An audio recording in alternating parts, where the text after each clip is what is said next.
Welcome to Beyond the Front Door podcast with Lindee and Rhea at Peak Properties. We are real estate agents in Cheyenne, Wyoming, and we bring you stories that make you laugh, cry, cringe, and inform you. Come on in. We put the real in real estate. It's a Monday today, isn't it? It is a Monday. And it's St. Patrick's Day, Yes. so you see we're Happy wearing our St. green. Patrick's Day. Yes. You know, I don't have anything bright green. Everything's like army green. Oh. I don't have anything bright green. I thought I didn't have. I love green. I got green shoes. Yeah. You look great. And you got a green cup. Yeah, my green cup. Finally. For you. Yeah. So, how was your weekend? What'd you do this weekend? My weekend was crazy. It was just like putting out fires in real estate and trying not to blow away. What was up with that? I know. The wind really was crazy this weekend and still today. Yeah. Yeah. How was you did an open house on our listing? I did, and there was a lot of people that came through, which was really awesome. Yeah, so I was actually up late Friday night doing listing appointments for another property. And then Saturday, I did the open house on our listing, which we should talk about a little bit.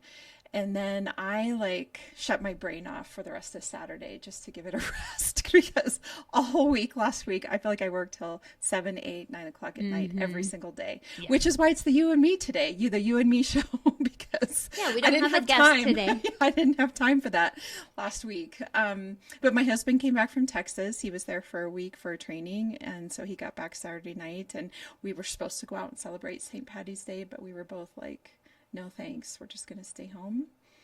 And then yesterday I showed property. Yeah. I took my kids to that outdoor expo at the Archer. Sure. It was actually really cool. They had vendors out there selling things all the way from like sports stuff, from like shooting to fishing to freeze-dried candy to beef jerky, for Nice. sale. And then they had stuff for the kids to do. You could fish for trout inside the Archer Event Center. We did not catch any, and we also did not see anyone catch any, but they had like 150 trout in this like little pond. Oh, fun. They loved it. And then they had a few other activities. You could climb a wall and do stuff. So I did do that. And I wonder how the rest of the weekend went for them because it was super windy when I was there. Yeah. So was some of it outside? No, it was all inside. It was just, you just have to get there through and the then wind. you're like running from the parking lot. I think I saw somewhere in the next 10 days, we're supposed to have a 70-degree day. That's what Brian said. Yeah. So I'm like, But just one and then it goes back to crap. 30. Yeah, something like that. So anyway, I do think, we're starting to hover right in the 40s and 50s mostly, which is kind of nice. And then, And today would be beautiful if it wasn't blowing. if it wasn't so windy. High wind warning. I read something the other day that said a hurricane winds are like begin, or like when it's an actual hurricane, or when they can, it was something like 69 miles per hour. And I was like, well, that happens all the time. Yeah. We just don't have any water to go with it. Yep. Thank goodness. Yeah. Yeah, it says gusts up to 60 miles per hour. Yeah. And sustained up to 45. Yeah. Happy St. Patrick's Day for sure.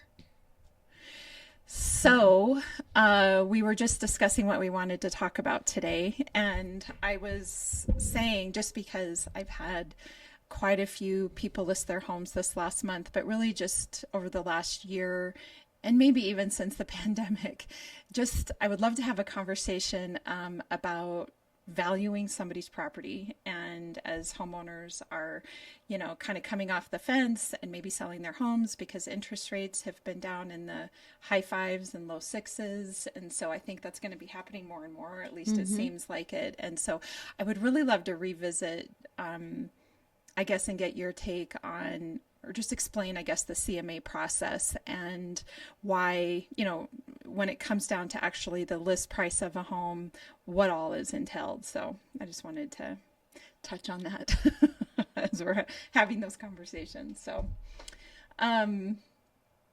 first off, if you are a homeowner and you're considering selling your home, contact an agent and get a CMA done, right? Yes. Because what happens when you look at Zillow? Zillow is not correct. Zillow is just based on data. Right.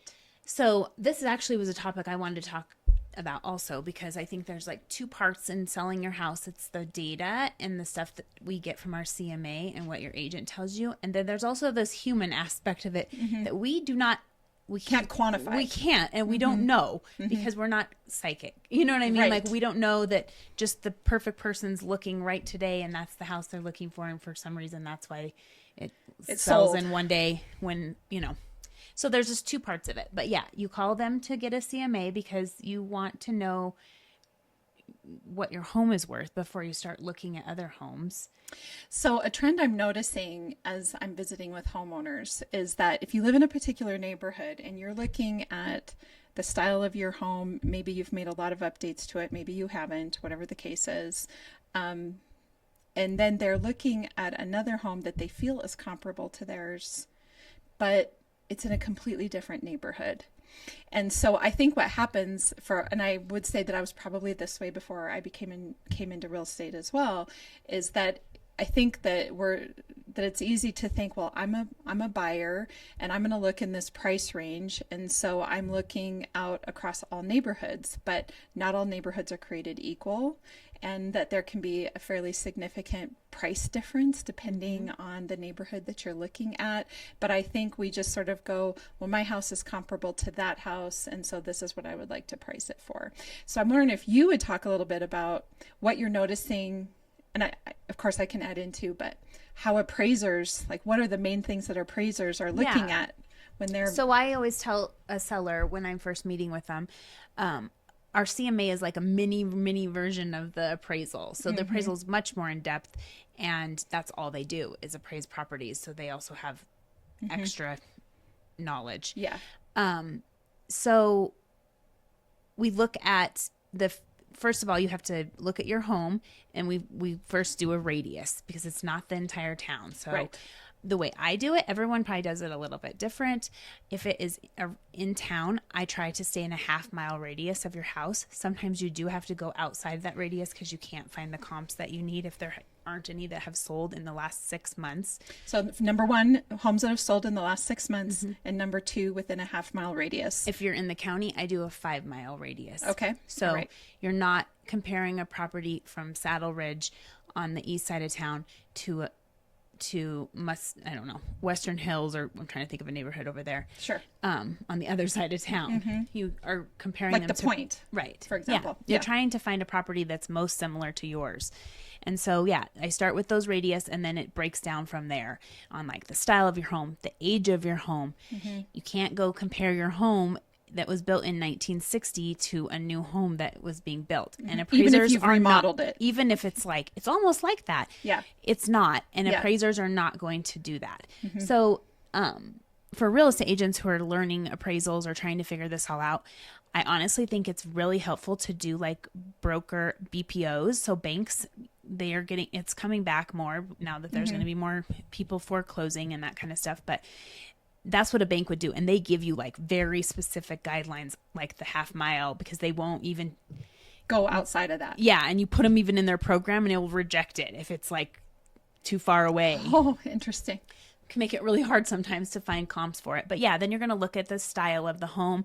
I try not to compare like ranch style to like 2-story because they don't sell at the same price. Nope. They're not, I look at the lot size, the garage, to kind of try to get things with the most similar features. Yep. And you use those comps and then you adjust from there. So square footage, if it has a basement, you need to find a home that has a basement. To compare it to. Yep. One thing I learned kind of the hard way, if you have a house that has solar panels on it, you have to have at least one comp that has solar panels. If you want to add value if you want the appraiser to consider the value of that. And most people do. However, what is a bummer is if there are no houses near your home that had solar panels that sold in the last 6 months. The one I had, they had to find a comp much further away so that they could give the solar panels value, and it actually brought the value of the home down. Well, and if we want to halt for a second and talk about solar panels, because I think that often people purchase solar panels believing that the solar panels are going to add value to their home, but appraisers aren't really, other than just like you're saying, if you can comp that home to a comparable home to a home that has solar panels, number one. And number two, the way that it's always been explained to me is that if, let's say, somebody's looking at two homes that are very similar and they're trying to decide between the two homes, they may go with the home with solar panels versus the ones without because they have solar panels. But it doesn't add dollars necessarily to the value of the home. And I think that's really hard because a lot of people believe, and maybe some are told, that it does. Well, and what was unfortunate for the people that I had, the sellers that had these solar panels, they bought the house with the solar panels, so they didn't put them on. So they bought a house thinking it has solar panels, this is amazing, and yes, there are a lot of benefits to it, but then they went to sell it and it hurt them. Their house didn't appraise. Oh, really? Yeah. So then you're like, they didn't pick to put them on there. They just thought they were getting a bonus feature. But because of when they sold and how the appraiser did the appraisal, it was like $10,000. Oh my gosh. Yeah. Okay, so back to the CMA. So we're looking at, just like you said, in the last 6 months, within a half mile. I sometimes do a mile out, or I try, take a look at that, half a mile to a mile radius. Style of homes, whether it's a bi-level or ranch, The age of the home, square footage, also the condition. Yes, there's some homes that have been completely updated and remodeled, and then there's some homes that are completely vintage and haven't had all that remodeling done. So all of those things account. So something that has come up for me a lot as well is that because there's so much conversation around like the new plants, the new manufacturing plants coming into Cheyenne. So Meta and Microsoft and all the employees that they're bringing with them, and sort of the population that Cheyenne is projected to grow, and the fact that there's a housing shortage somehow plays a role into the pricing of their home. So, but again, we can't predict the future, and we can't take that into account. And an appraiser is not going to. They literally look at the last 6 months. So the next 6 months isn't relevant. Isn't really relevant. Yet. Yeah. So they're looking at the last 6 months, and we're looking at right now. How many homes are similar to yours on the market? How long have they been on the market? It's just a lot of things that we look at. What your competition is, how fast you want your home to sell. Do you want it to be over the average, under the average? How soon do you have to move? So there's just like this whole magical thing that happens. So where we come up with this price. Yeah, and I think the one thing I really want to stress is that as realtors, all we can do is look at the data, right? And just like you said at the beginning, I feel like what I struggle with is I'm always like, I'm just telling you what the data says. And then in our head, we have to also look at things and go, okay, so like, for instance, Rhea and I listed a house. It is amazing. Yes. But it has some unique qualities. So then there's things like that we walk through and we're like, this is amazing. So either someone's going to love them or someone's not going to love them. Right. But that human part, we don't know and we can't control. No. So I was just having this conversation last week that all we can really do is look at the data, and we can give you a range of where we think that your house is going to fall into. I would say just about every homeowner wants to list about 10 grand over what I recommend. Sometimes more. Sometimes more. I just had one the other day. He said $100,000 more. Really? Yeah, he's dead serious. And I have this exact conversation with someone, and I say, okay, well, what does the data say? Like, so this is, did you ever see that movie? What's it called? It's got Jennifer Aniston in it, and it's about, I guess it's called He's Just Not That Into You. Yeah. And so, they spend a lot of time talking about the rule and the exception, yes. right? So the general rule is that if we give you a CMA with a range, most likely your home is going to sell within that range. However, there's always that exception. And I think that's what I think sometimes people get Everyone's hung up hoping on. they're the exception. And we do too. We do too. Yeah, clearly, because if you make more money, we make more money. Right. But, so like I was explaining last week, in just about every case, most homes are the rule. And so we end up having to do price reductions to get the house sold. What do you think of? I was just thinking, this is what I get from a lot from sellers. I'm curious what you say. Well, I want to list it 10,000 more because what if they ask for things like they want closing costs, They want or room they for want repairs? negotiating. I want some room there. I don't want them to come in. What do you tell them? So what I tell them is that there's two things that I tell them. The first is that you may go under contract for that price, but it doesn't mean the home is going to appraise for that price. And so as long as you go into it knowing that, and knowing that we could get an appraisal back that values the house at less than that, then don't be shocked when it happens. Number one. And number two, the downside to pricing high is you end up chasing the market down instead, and end up, because the longer your home sits on the market, the more people think something's wrong with it. And so then you end up reducing the price several times to get it sold. And so those are the two things I say. What do you say? Similar things. Yeah. Most people, even if you price it at a price and you think I'm firm at that price, then you can stay firm at that price. Like, I think it would be better to price it correctly and say, we priced it right. And that's why we're not negotiating. Right. Because here's the data and here's the CMA that show that it's worth that amount. But when you price it 10,000 over, then you're trying to explain when somebody brings you an offer that's less. The other agent, if they're doing their job, should have looked at the comps also and been like, you're too high. Well, I think that's the other thing homeowners need to remember is that this is why we want representation for both the buyer and the seller, because of course on the buyer side, if their realtor is looking after them, they are looking at the comps and making sure, and they're going to come in at a lesser price. Right. That's just what we do.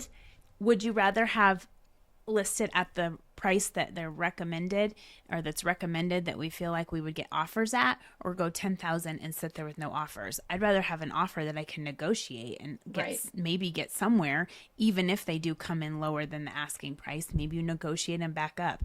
Like, I just feel like an offer is better than no offers. Right. Yeah, I completely agree.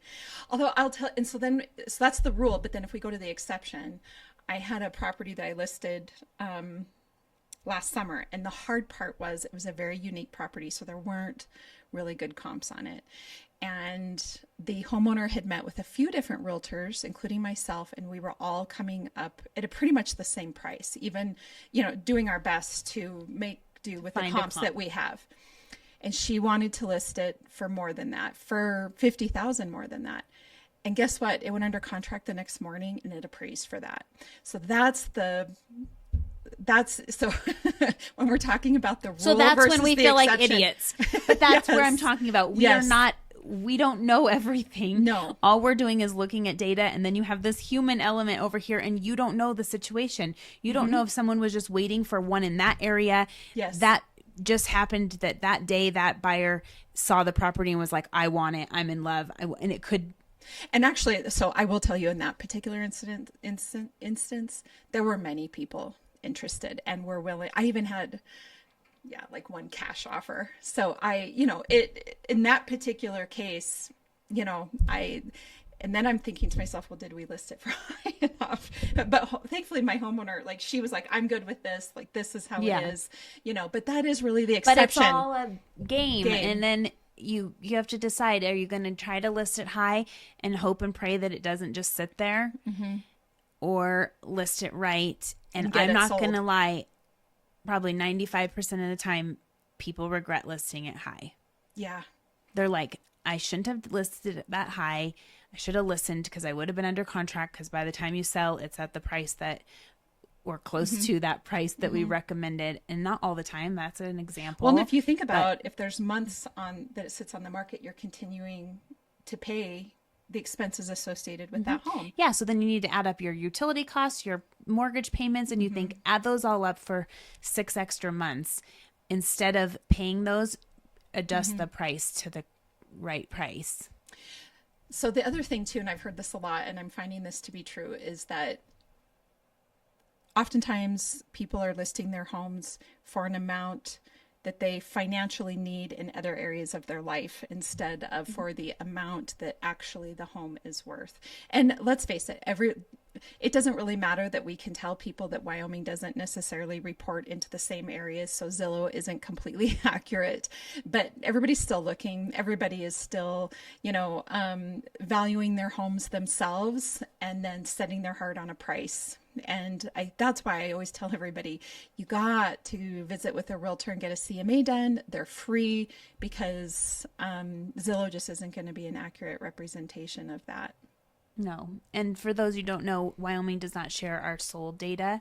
So we do not disclose what a home sold for. Right. And so Zillow doesn't have that information. Yes. So they're coming up with these values. I don't know how what a computer is. The zestimate. Probably the best that they can, but they don't have all of the data to make They're probably just going by listing prices, and then like you said, they don't really know what the sold price is. So, and then of course all the concessions that potentially go into that. So the other day, that's a good point to make. So we were looking at, so then, okay, let's just say you're the homeowner and you have the listing, it's your home and you're trying to sell it, and you see another home that's just like yours and it's just sold, and it's like, well, that one's sold and it was like mine and they listed it for this price. Well, you don't know what it sold for. And so we may look it up and go, okay, well, it sold for list price, but they gave them $25,000 and the concession amount is getting bigger because of rate buy downs and all of these things. So they could have given the one I looked at the other day was like over $20,000 they gave to the buyer in concessions, which means their closing costs, their rate buy down, whatever their lender used that money for. So then that's not accurate. So you're looking at it and going, it sold for this price. Yes. Well, technically, yes, but they also gave $25,000 away. So it didn't sell for that price. Right. Yeah. So that's why you call a real estate agent, because we try to muddle through all this stuff and figure out what's the best way.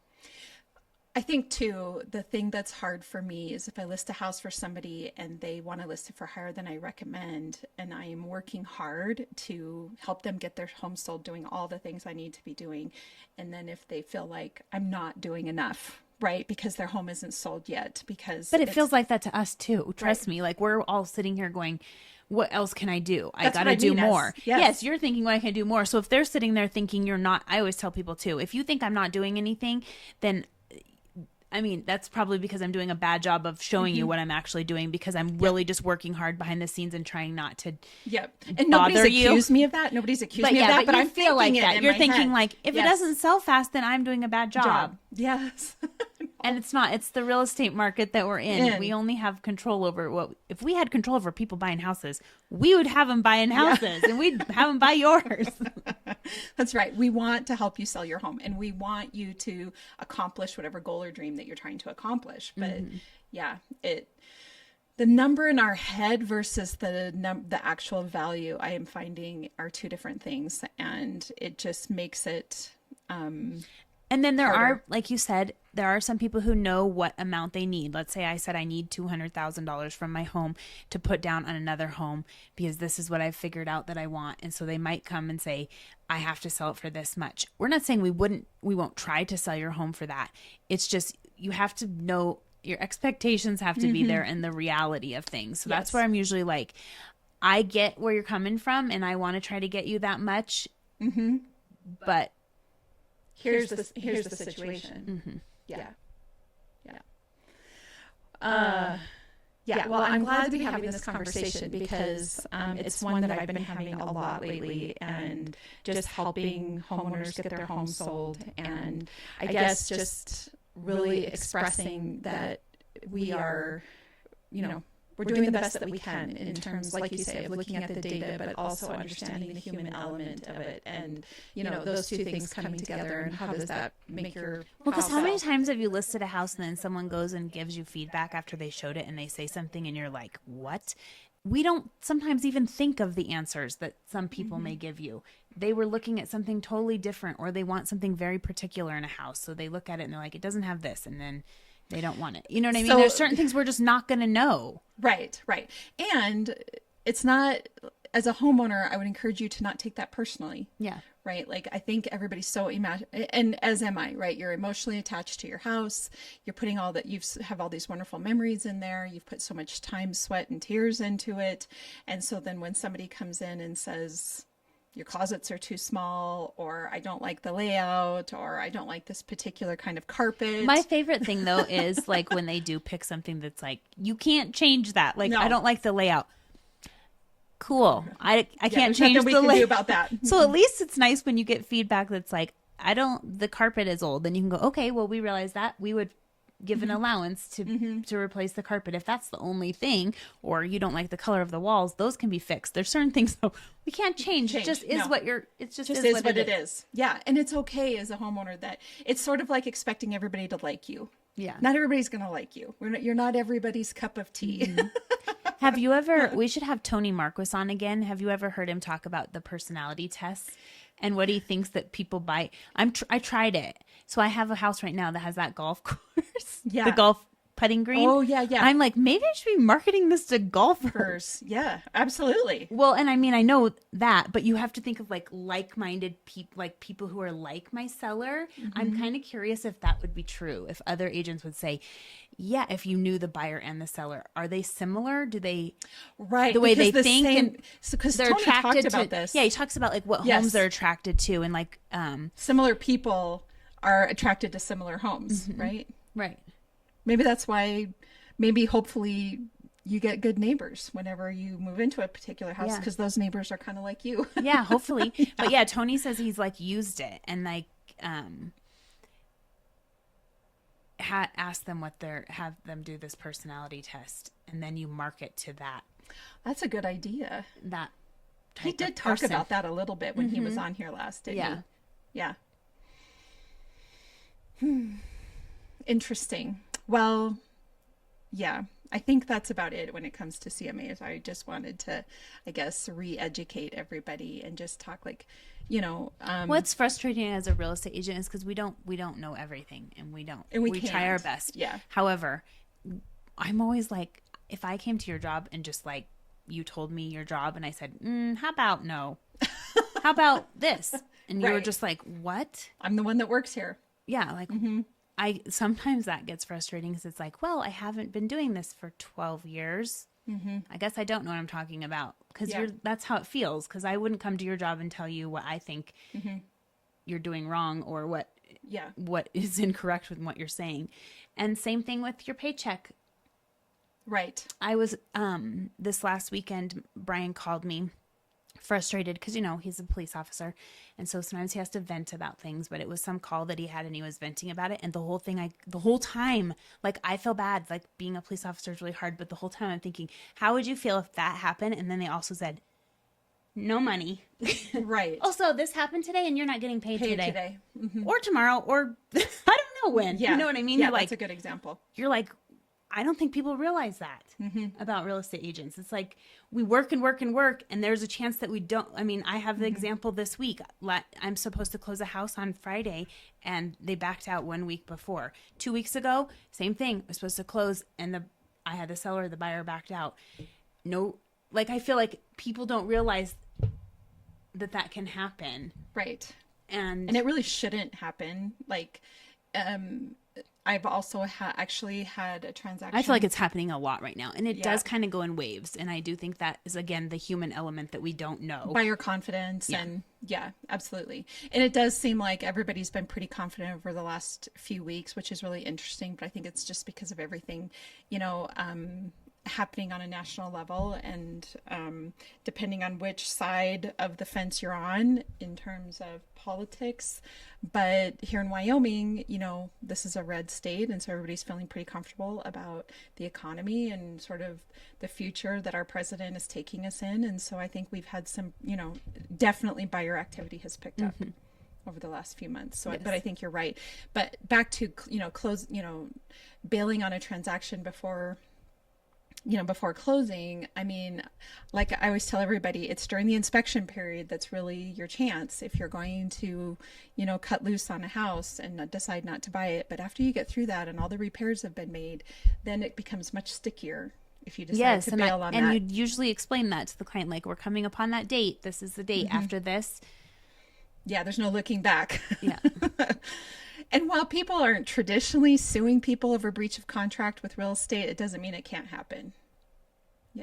So be confident, do your best in terms of, be willing to put one foot in front of the other once you've made the decision to purchase a home and see it through to the end as best as you can. Again, there are reasons. Yeah, there are reasons. Yep. And through that inspection period, you can find those reasons out. But yeah, so it's going to be an interesting year, I think, in real estate. Do you think?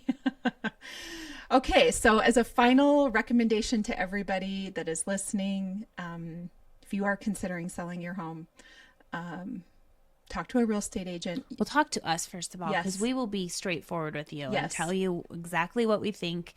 And this is the kind of conversation we have. You can have us people. together. You can have us together. Yeah. We have a listing right now at, is it 2703 Foothills Road? It's a beautiful house, but we would love to help you together. And yeah, you get 2 realtors for the price of 1, and we'll provide you the data. We'll provide you the comps so that you can make a good, educated decision. I guess where I would be weary is if a realtor is. I will tell you this. It does seem like realtors, once they've been in it long enough, can gauge. Well, because we get tired of it. Yes. So when you first start, yes, you want the listings and you want, you're just trying to get in the business. So you do start where you're like, okay, I'll list your house for $100,000 over. It'll be fine. And then you work your butt off and you never get paid because you never sell the house. So then it gets to the point where you're like, this is a tough conversation, but we have to have it, because if we don't, your house never sells and I never make any money. Yeah. And actually I'm out the expenses associated with and I'm actually in the hole. Yeah. So I think though that, I guess where I was going with that is that if you have a realtor that says, I would list your home at $275, let's say, but doesn't really provide you the data to back it up. Now that realtor may be very seasoned and experienced, and so you may trust them, but I also think it's worth that second trust but verify and ask for the CMA that gives them that reason, because you never really know if the value of the home has went up or down depending on the market. So I agree. Yeah. Anyway, okay, well, I think that's it on my end. You have anything else? No, that's all. Okay.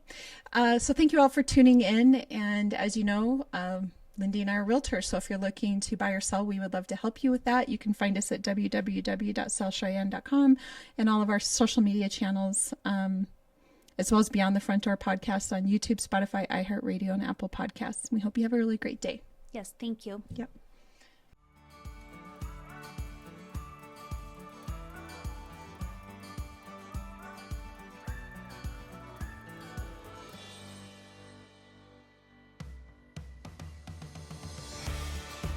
Whether you plan to buy, sell, or invest in southeastern Wyoming, turn to Peak Properties. Family and veteran owned and operated, we work diligently for you.